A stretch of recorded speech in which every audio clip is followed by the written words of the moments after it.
ফেসবুকে বিপ্লব করে, বলে ওখানে যেও না, ওখানে রাজনীতির রং আছে, কিন্তু যাদের যোগ্যতা আছে তারা লড়াইয়ের ময়দানে আছে। ফেসবুকে বিপ্লব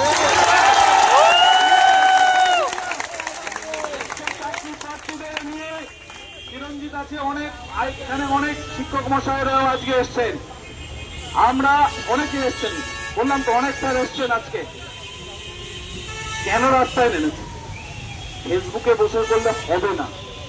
আজকে এই যে মিছিল, আজকে সমস্ত মিডিয়া বন্ধুরা এখানে আছে, তারা যেভাবে আমাদের সমর্থন করছে, এই সত্তা, এটা ঘরে বসে থাকলে হয় না, এটা ঘরের লড়াই।